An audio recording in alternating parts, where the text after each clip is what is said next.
وہاں کے فلاسفرس کو، وہاں کے جو رائٹرز ہیں، اسکالرز ہیں، ان کو بولے گا بھی آپ دہلی کے بارے میں اتنا نہیں جانتے جتنا عمران خان جانتا ہے۔ تو اس بیچارے کو یہ کوئی ایسے نہیں بن گئی ہے، کوئی پرابلم بن گئی ہے۔ تو لیکن شاید یہ دنیا بھول گئی ہے کہ عمران انگریزی اچھی بولتا ہے۔ دنیا کو یہ نہیں پتا ہے کہ عمران سمارٹ آدمی ہے۔ دنیا کو یہ نہیں پتا کہ یہ آکسفورڈ میں پڑھا ہوا ہے۔ دنیا کو یہ نہیں پتا ہے کہ وہ کرکٹ اچھا کھیلتا تھا، جھوٹ بڑا اچھا بولتا ہے۔ اور ان کو یہ بھی پتہ نہیں دنیا کو کہ ان کو پاکستان کی آرمی نے کوئی جنگ جیتی نہیں ہے، لیکن نمبر 1 تو ہے نا۔ تو نمبر 1 کا اسٹیٹس ان سے کوئی چھین نہیں سکتا۔ تو اس سب کچھ کے باوجود وہ کہتے ہیں کہ پاکستان کی ڈپلومیسی بھی نمبر 1 ہے۔ پرسوں ترسوں بھی کوئی کہہ رہے تھے کہ انڈیا جو ہے دنیا میں تنہا رہ گیا ہے، لیکن پاکستان جو ہے نا ابھی بھی دنیا میں بڑا پلیئر ہے، ڈپلومیٹک پلیئر ہے۔ وہ ڈپلومیٹک پلیئر ہے، اس کے اندازہ یہ دیکھ لیں کہ افغانستان جو پاکستان کہتا ہے کہ ہمارے ساتھ اس کا بہت اچھا تعلق ہے، یا اس کے جو کچھ ہونے والا وہاں پر وہ اس کا اثر ہم پر پڑتا ہے، جو انیویٹیبلی پاکستان انوالو ہو جاتا ہے، لیکن پاکستان کو اس قابل نہیں سمجھا گیا کہ پاکستان کو اس میں شامل کیا جائے۔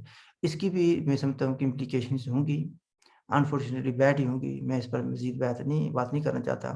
آگے ایک صاحب نے کہا ہے کہ لیفٹیننٹ جنرل نوید زمان صاحب جو کہ کورپس کمانڈر لاہور بھی تھے، ان کے بارے میں ایک بات ہے، وہ کہتے ہیں کہ پلی بارگن کے تحت ان کو 2 ارب اور 80 کروڑ روپیہ واپس کرنے کی ہدایت کی گئی یا حکم دیا گیا۔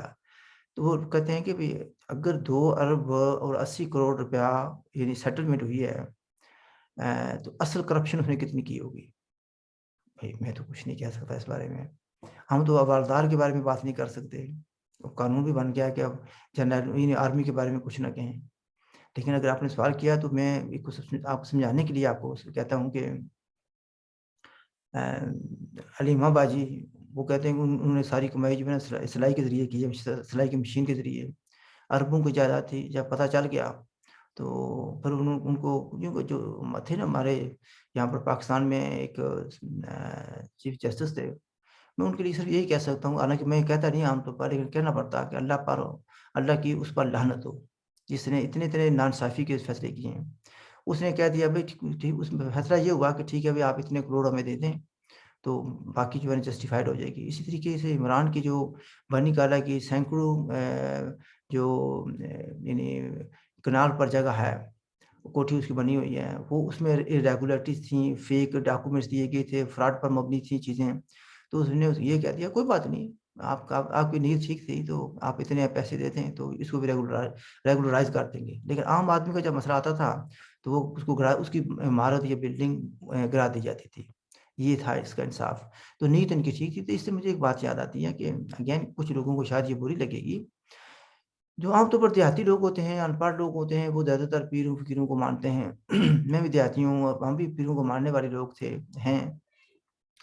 تو کہتے ہیں کہ ایک پیر صاحب کسی دیہاتی کے پاس گھر گئے، وہاں پر رہائش اختیار کی۔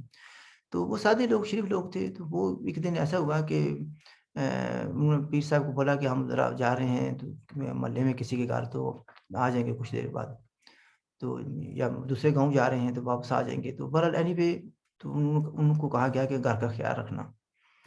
تو جہاں پر وہ گئے تھے میاں بیوی، تو وہاں پر وہ گھر پر نہیں تھے لوگ، تو وہ واپس آ گئے، جلدی آ گئے، توقع سے پہلے آ گئے۔ جب واپس آئے تو پیر صاحب جو ہیں وہ ان کی جوان بیٹی کے ساتھ چھیڑ چھاڑ کر رہے تھے، اس کو پکڑا ہوا تھا اور نیچے گرایا ہوا تھا۔ تو جو مرید تھا اس نے کہا جی پیر صاحب یہ کیا کر رہے ہیں؟ غصے سے تو اس نے کہا محمد حسین یقین جانو کہ میری نیت صاف تھی، میری نیت صاف تھی، میں جو کچھ بھی کر رہا تھا نیت میری صاف تھی۔ تو ہم یہی کہہ سکتے ہیں کہ عمران خان کی بھی نیت صاف تھی، علیمہ باجی کی بھی نیت صاف تھی، جرنیل صاحب جرنیلوں کی تو نیت ہوتی صاف ہے، اس پر ہم کچھ کہہ نہیں سکتے۔ کچھ کہا تو چونکہ مجھے پچھلے دنوں کچھ کہہ رہے تھے لوگ بھی، صرف یہ نہ سوچیں کہ پاکستان میں لوگوں کو پکڑا جاتا ہے یا اٹھایا جاتا ہے۔ جو برطانیہ ہے یہ بھی اسی سرزمین کا حصہ ہے، یعنی کہ اسی ارتھ پر ہے، اسی پلانٹ پر ہے۔ تو اس لیے زیادہ بے خبر ہو کر زیادہ دلیر بننے کی کوشش نہ کرو۔ تو بھئی ہم تو پہلے بھی دلیر نہیں تھے، ہم تو بڑے طریقے سے آرام سے بات کرتے ہیں۔ تو ہم یہ کہیں گے کہ بھئی ٹھیک ہے، اگر سوال یہ آتا ہے کہ یعنی یہ پاکستان میں یہ کوئی اصول ہے بنا ہوا ہے کہ فرض کیا کہ آپ نے 1 ارب کی کرپشن کی ہے، تو وہ کہیں گے اچھا جی ٹھیک ہے آپ ایسا کریں کہ اس میں سے 2 کروڑ ہمیں دے دیں تو باقی جو ہے نا آپ کو معاف یعنی وہ آپ کی ہے۔